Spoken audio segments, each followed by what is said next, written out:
This meeting is being recorded. Oh, I forgot to mute everybody. Hold on. If you're not muted already, sorry. Mute. Oh, boom. Okay. Good morning again. So this is our 18th session, and we're in We Agnostics, and I just love this chapter, and I know we're taking a long time to work our way through it. Last week we ended with the idea of avoid and seek, and only two alternatives, and it shows up so often. It really, the book is saying it's this or it's that, and what I'm hoping to talk about today is the truth that it's either contempt prior to investigation or inviting God into my life. And that those are my two choices, and that how life feels will be the result of what I do there. That last reading says it all, that just to the extent that I do invite God into my life and I do ask God to direct my thinking, that what it says in step 11, in the morning, as I'm considering my plans for the day, I ask God to direct my thinking. It's either that, if I will, just to the extent that I do that, I will experience serenity instead of, I'm going to say, resentment. I think my two choices are contempt prior to investigation, which is a form of resentment. I believe that I get locked into the idea that I'm unhappy, but it's not my fault. I won't investigate the possibility that it's my fault, which we do when we get into the fourth column of a resentment inventory. I cling to that rather than asking God to direct my thinking. And we're going to hit a line today where it talks about either God is everything or else God is nothing. That's another spot where it's saying there are only these two choices. And so the reason I think that's important is that part of the backdrop of this whole effort, this wandering through the big book, we say it in the beginning. It's number one, to help us deepen and strengthen our own recovery. Number two is to try to help us help others to do the same. And number three is to become trusted servants of our fellowship. Those are big deals to me. And the middle one, trying to help somebody else invite God into their life. The real challenges, I believe, there are two things. One is informational and one is motivational, that you're trying to get somebody to get involved with pretty revolutionary information that's in this book and that you hear in meetings, especially when you're new. And we call that faith. Faith is what I believe to be true about my life. And the second part is motivation or willingness. It's trying to get somebody motivated to do work that we don't want to do. It's just, who wants to spend their minimal extra time looking at resentment and fear and remorse? Nobody wants to do that. You've really got to convince somebody that, and if you can't live this, you can't convince somebody else that there is a way of being in this world that's far better than resentment, fear, and remorse. And they're actually all forms of fear. I believe resentment is a form is a response to fear, and remorse is a fear of anticipated suffering. I've been bad, and when God finds me, I'm gonna suffer. So I think I'll beat him. I'll beat God to the punch, and I'll beat myself up and say, God, please leave me alone. I'm taking care of it here. I'm punishing myself or whatever. So I'm just trying to say that the first part is informational, And the second part is motivational or developing the willingness. And I think coming to see in your own experience that you really do only have these two alternatives, can make a difference. It really, I think the key part, we keep breaking this down into little formulas, and one of them comes before step 3. First of all, we got to quit playing God. Why? Because it doesn't work. So 1, quit playing God. And then 2, it doesn't use these words, but 2 for me is invite God in. And we're given these 3 ways of inviting God in: as our director and we're the actor, as our principal and we're the agent, as our parent and we're the child. And all of those can carry significant feeling meaning in terms of that relationship. So I invite God in one of those roles. Then I have to learn to ask and listen. This is the hard part for all of us, because our minds are so full of stuff. And then finally, our work is so clear that we have to do as we're directed to do. That if we don't do that, it just doesn't mean anything. Understanding alone does not mean anything. Understanding without action is just mental thought. It doesn't do it. Faith without works is dead. So quit playing God, invite God in, do as directed. And the critical piece I'm saying is invite God in, and we do that through prayer. And sometimes it's amazing how long it takes somebody in AA to get to the point of actually entering into prayer. And yet any of us that have done this and have tried to make that prayer deeper, I know personally, it's now become a habit. I can't proceed with the day, and I can't get into bed at night without on my knees praying. Not always out loud, but when I do it out loud, it's better for sure. And I hear things that I need to hear. So that's how we invite God in, and we ask and listen through meditation.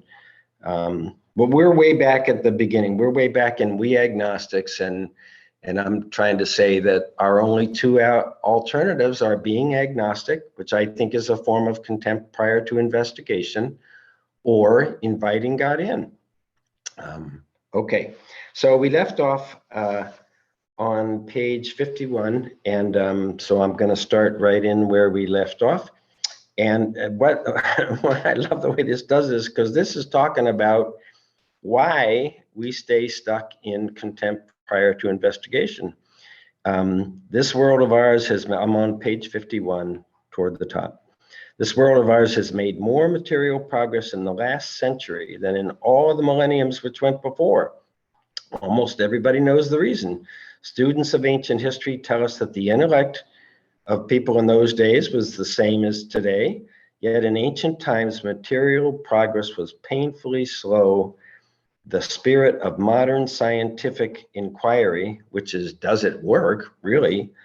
What did they do? The spirit of modern scientific inquiry, research, and invention was almost unknown. In the realm of the material, men's minds were fettered by superstition, tradition, and all sorts of fixed ideas. And what they're going to say is that's what's fettering your spiritual life. Your own superstitions, your own traditions, and your own fixed ideas, which is a polite way of saying contempt prior to investigation. And then get this, some of the contemporaries of Columbus thought a round earth preposterous. Others came near to putting Galileo to death for his astronomical heresies.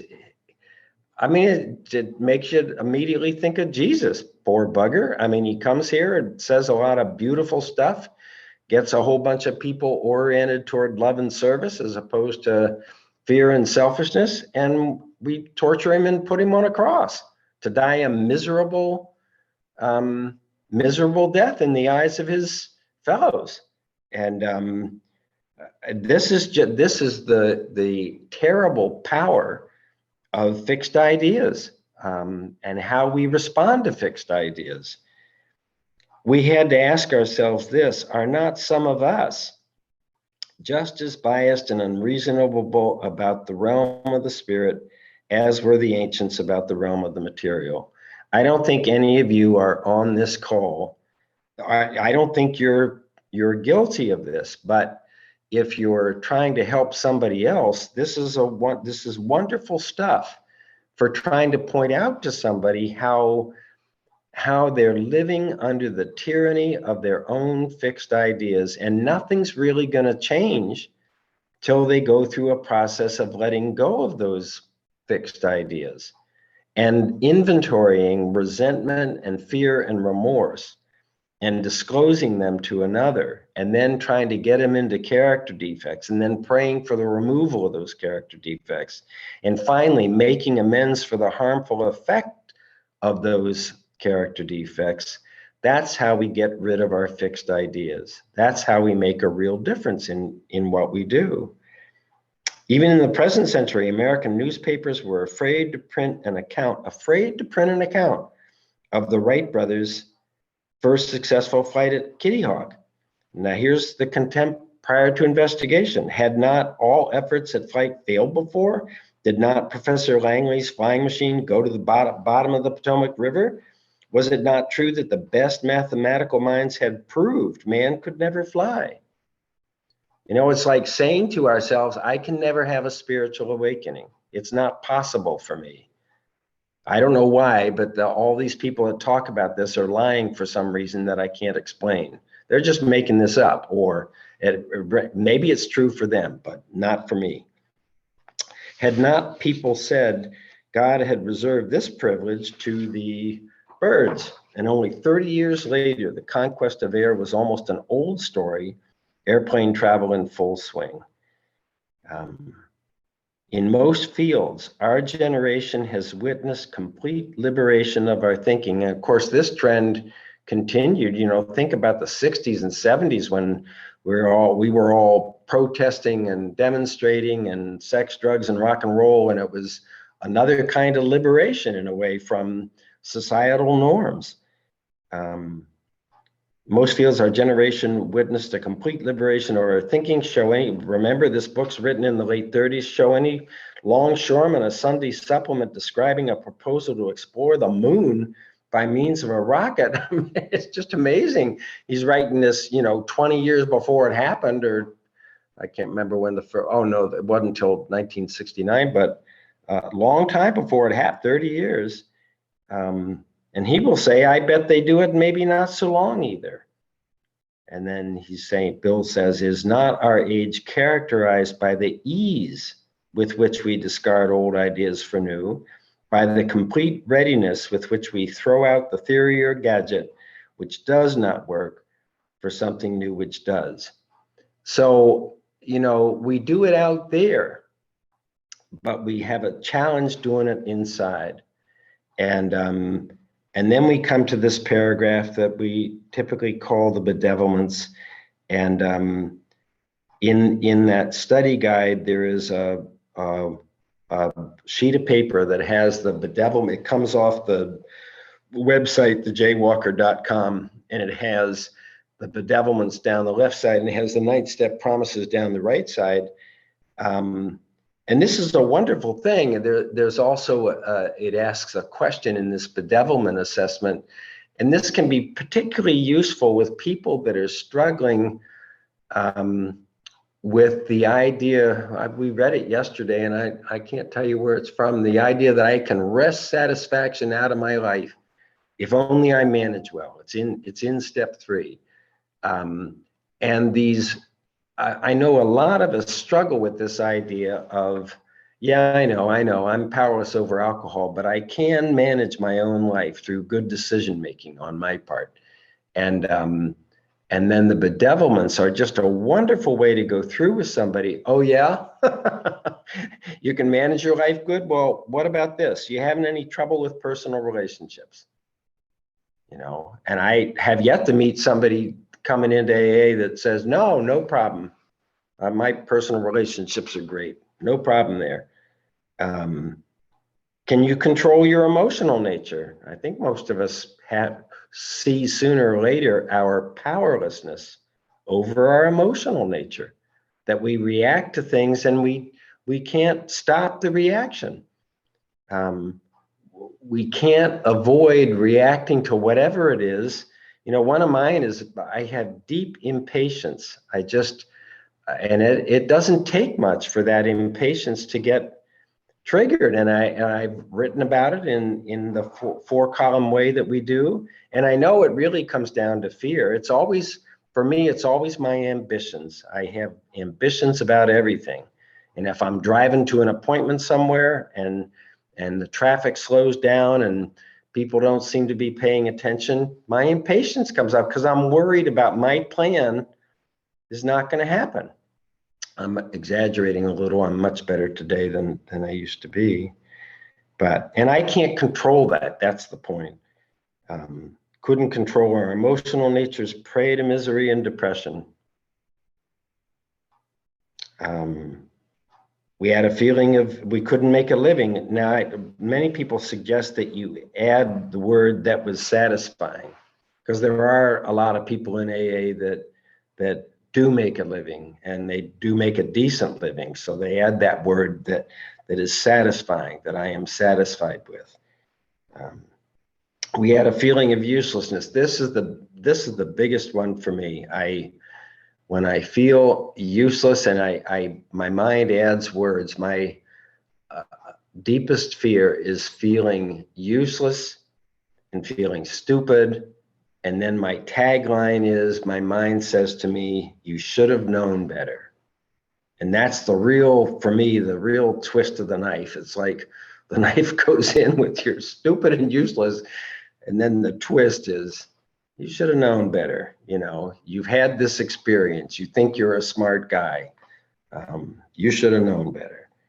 Feeling of uselessness, full of fear. We were unhappy. We couldn't seem to be of real help to other people. And then they're saying this is sort of a bedevilment that was not a basic solution to these bedevilments, more important than whether we should see newsreels of lunar flight.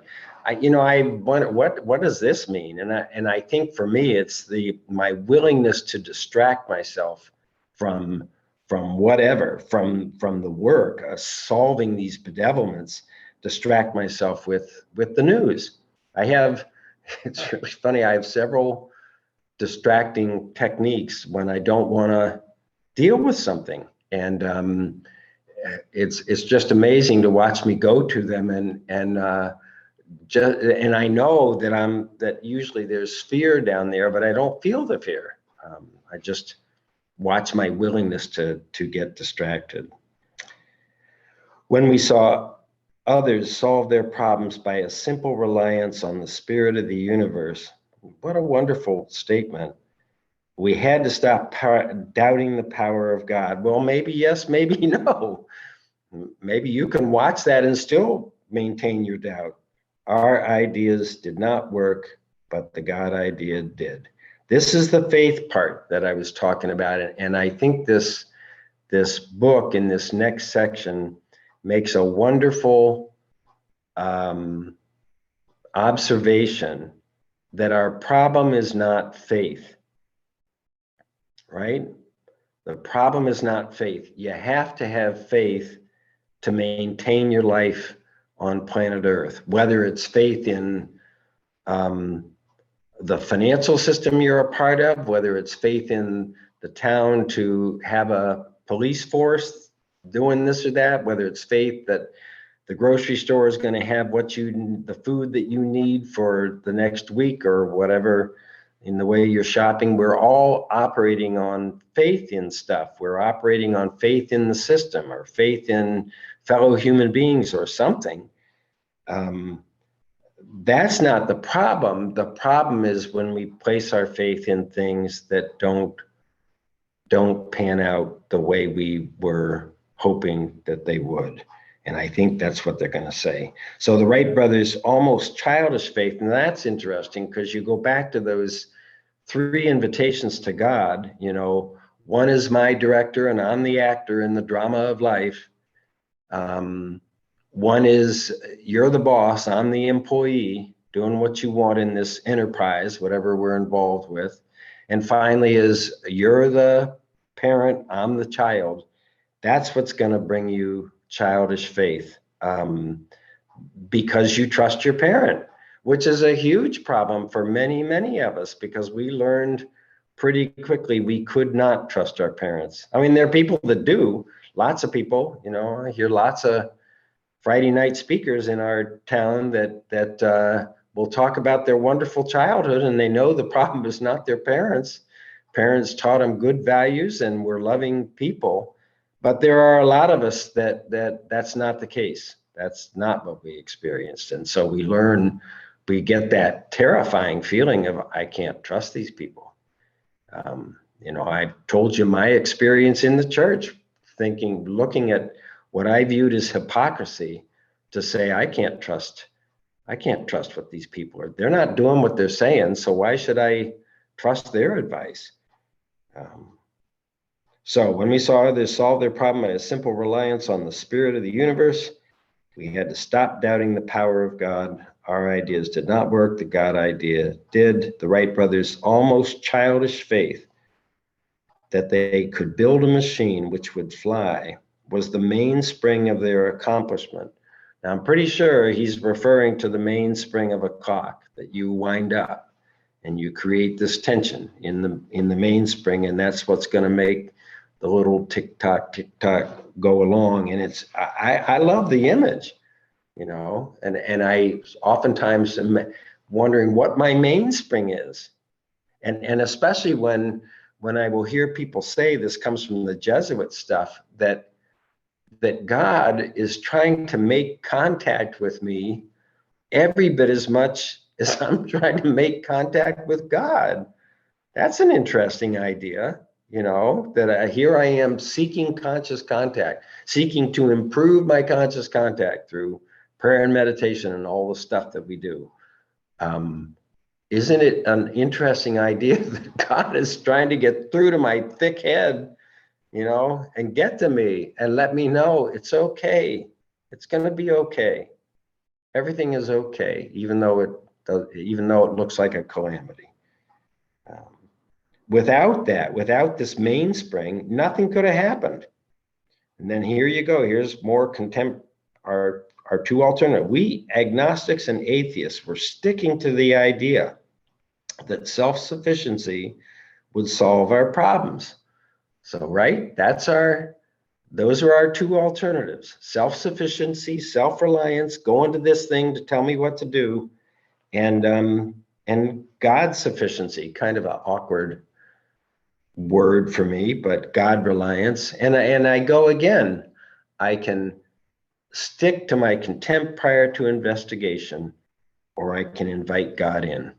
I can quit playing God. You could say contempt prior to investigation is a way I play God, because I think it is, at least for me. When others showed us that God's sufficiency worked with them, we began to feel like those who insisted the Wrights would never fly. And then he's going to shift a little bit, because we got faith is one thing. Now we're going to move to logic, the idea of reasoning things out. Logic is great stuff. We liked it. We still like it. It's not by chance that we were given the power to reason, to examine the evidence of our senses, and to draw conclusions. So I'm deep into this Jesuit stuff, and they have all kinds of things that I'm just really enjoying, and the discernment of spirits is one of them. Figuring out, not figuring out, but becoming sensitive to what I am living under the influence of. And again, I've got the influence of my body and my mind and everything that it's telling me. And I've got the influence of my soul as it's connected to my spiritual creator. And those are becoming my two alternatives, that I can either listen to my body and mind. And I've been trying to solve the challenge of my body and my mind all my life. And now that I'm getting older, it's finally dawning on Marblehead, or whatever they say, that if I had more sensitivity to my soul and why it's here and what it's here to learn, we've talked often about all this evidence and all these writings throughout for a long time that the body and the mind have a stop date and a start date, or a start date and a stop date. The soul doesn't. The soul's experienced many human lives. There's lots of evidence for it.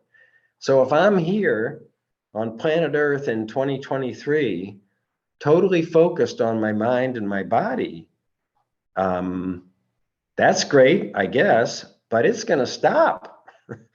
At some point, it's going to deteriorate and die some way or other. And that's a hard thought. That's a hard thing to look at. But my soul, it keeps on going. So who am I going to pay more attention to? My body and my mind, or my soul? I do believe that step 11, for me, I can change it up a little bit and ask praying only for knowledge of why is my soul here? What is my soul here to learn? And I think when I can get into that, I do get the ability to wear my life like a loose garment. The details of my life of my physical and mental life are less important than the way that I feel. And I think I can bring this down to my only two alternatives. My only two alternatives are live for the body and the mind, or live for the soul. And then you got Saint Ignatius saying, your primary purpose is to love, honor, and serve your spiritual creator, and thereby do the work that your soul came here to do. And it does not matter if on the human level you have a long life or a short life, a sick life or a healthy life, a rich life or a poor life, an honored life or a dishonored life. When you first read that, you go, what? What do you mean it doesn't matter? That's all that matters, for many of us. And he's saying it doesn't matter. And of course, they're very focused on Jesus, so they're going to bring Jesus out as a model of that he had a poor life, a short life, not that he was unhealthy, but he certainly was dishonored. And it's just a real wonderful thing to challenge yourself with. What is important to me and why? So anyway, I'm getting off here, but not by chance that we're given the power to reason. So Ignatius, now remember, he's 500 years ago, and there is no such thing as psychology. There are no psychological terms. He talks about the powers of the soul. And the powers of the soul are like faith, reason, logic, intellectual, conceptual manipulation, intellectual stuff, reasoning. Memory is a power of the soul. Have you ever, I'm amazed. I'm amazed at what I can remember, and I'm amazed at what I can't remember, when you're with other people that were part of the same experience and talking about it. Memory, how does it work? How does your mind, how does it do it? I guess a neuroscientist could try to explain it to me. I'm not sure whether that would make me feel better. But then, so intuition, reason, memory, and then imagination is another power of the soul, the ability for me to imagine, based on whatever is going on now, something else. So in any event, right here, they're talking about reason, the ability to reason things out. But it is interesting to see that there are all these different, and I would say, the 11th step is really pushing us toward intuition. It's pushing us to try to get more sensitive to our intuition and try to learn to act on it. It says something like we come to rely on it in the 11th step. We come to rely on our intuition as opposed to on our reason and logic. All right. Not by chance that we were given the power to reason, to examine the evidence of our senses, and to draw conclusions. And of course, the big question for us is, does it work? Does the way I'm living work? Is it working for me? This is one of man's magnificent attributes. We, agnostically inclined, would not feel satisfied with a proposal which does not lend itself to reasonable approach and interpretation. Hence, we are at pains to tell why we think our present faith is reasonable, why we think it is more sane and logical to believe than to not believe, why we say our former thinking was soft and mushy when we threw up our hands in doubt and said, we don't know. And then I love this next paragraph. I did not include this in the only two alternatives, but here it is. When we became alcoholics, crushed by a self-imposed crisis, we could not postpone or evade.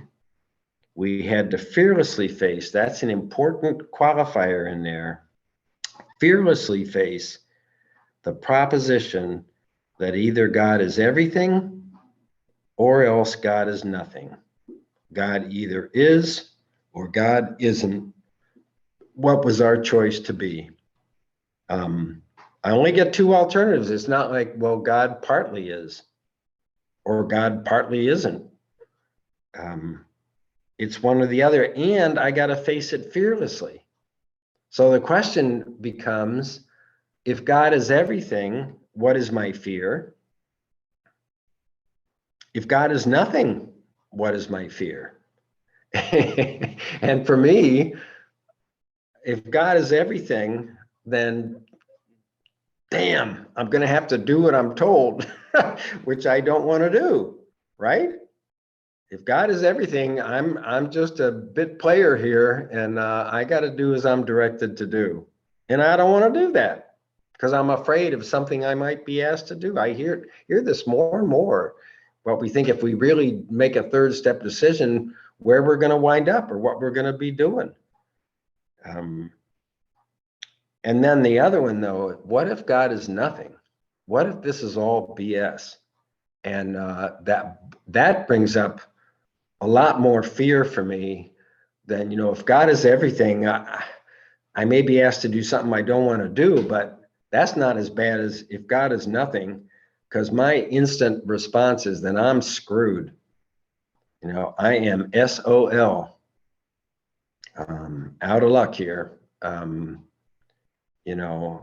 Because this idea of a relationship with God and trying to get both guidance and power, those two parts, mental guidance and physical power, behavioral power, is the only thing that's been making my life better. And there doesn't seem to be an upside to this.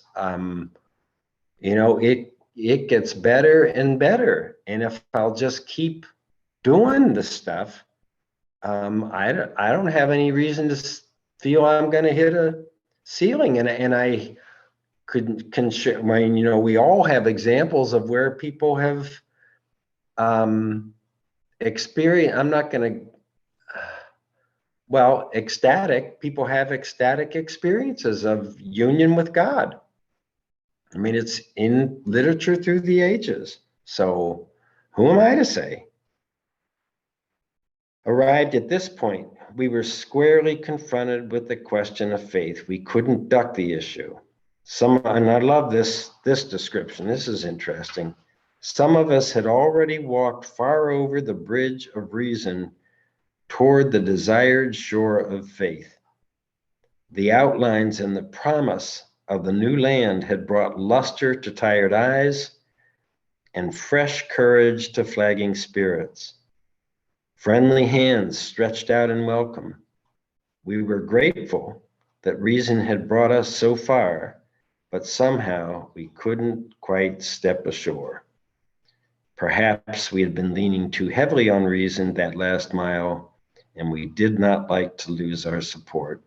So you are probably aware that there was a whole notion of leap of faith that they used to talk about in ancient philosophies, that when you get to this point, you get to the jumping off point, that it's going to require a leap of faith to I'm always struck by how it works, saying some of us try to hold on to our old ideas, our contempt prior to investigation, and the result was nil till we ask till we let go completely or something. We stood at the turning point. We asked God's protection and care with complete abandon. I have yet to do that. I understand it, but I have yet to do that. And yet, if you try to put it into this framework of only two alternatives, right? My choice is contempt prior to investigation, believing my own thinking. We talked about that back on page 49 of We Agnostics, or ask God's protection and care with complete abandon. That is it. It's just as tall an order as step 10 saying, how can I best serve thee? Thy will, not mine, be done. These are thoughts which must go with us all the time. This is the proper use of the human will. Asking how whatever situation I'm in, how can this situation best serve you, God, not me, Jack? And that's all I've ever been asking is, how can you best serve me? I've been asking that of the world forever, whether it was parents, siblings, friends, whatever. Okay, let's see. So here we are, the outlines, the promises. We're starting to believe the promises, right? We hear the promises of all the different promises in the steps.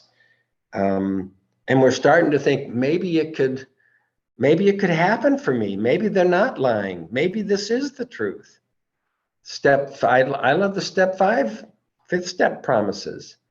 We will know God better somehow when we do this.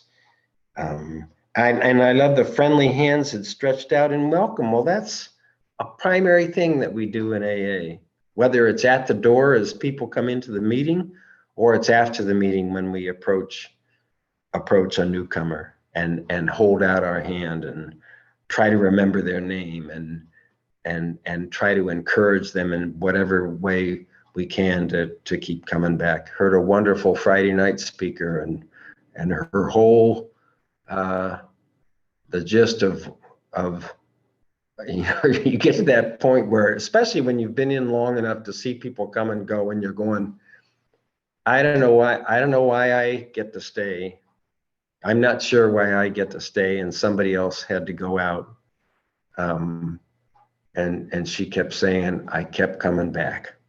I'd fail in a certain way. I'd question something, but I kept hearing people say, keep coming back. It works if you work it. And I think it's so important in our fellowship. Yeah, I know. Yeah, it really sucks. Yeah, this is hard work. Don't let yourself take yourself out. Keep coming back even when you don't want to. And it was beautiful. Okay, let's see. That was natural, but let us think a little more closely without knowing it. Had we not been brought to where we stood by a certain kind of faith? This is where they're going to say, your problem is not faith. You got plenty of faith. Your problem is what you've placed your faith in. Without knowing it, had we not been brought to where we stood by a certain kind of faith? For did we not believe our own reasoning? Did we not have confidence in our ability to think? What was that but a sort of faith? Yes, we had been faithful. We had been abjectly faithful to the God of reason. This is so true for so many of us. So in one way or another, we discovered that faith had been involved all the time. We found too that we had been worshipers. What a state of mental goose flesh that used to bring up. Had we not variously worshipped people, sentiment, things, money, and ourselves? And then with a better motive, had we not worshipfully beheld the sunset, the sea, or a flower? Who of us had not loved something or somebody? How much did these feelings, these loves, these worships have to do with pure reason? Nothing. Little or nothing, we saw at last. Were not these things the tissue out of which our lives were constructed? Did not these feelings, after all, determine the course of our existence? It was impossible to say we had no capacity for faith or love or worship. In one form or another, we had been living by faith and little else. So I'm going to stop there, but I'm going to repeat that paragraph next time, and then we get this wonderful paragraph on 55 about actually we were fooling ourselves, for deep down in every man, woman, and child is the fundamental idea of God. And then they tell us the problem, that it's that our faith or our relationship in God is obscured by calamity, by pomp, by worship of other things. That's a wonderful statement because it's covering all the things that get us distracted. So we'll pick it up there next week. I'm going to gong this gong and stop the recording, and we'll have some open discussion. So thank you very much for being here, and I hope to see you next week.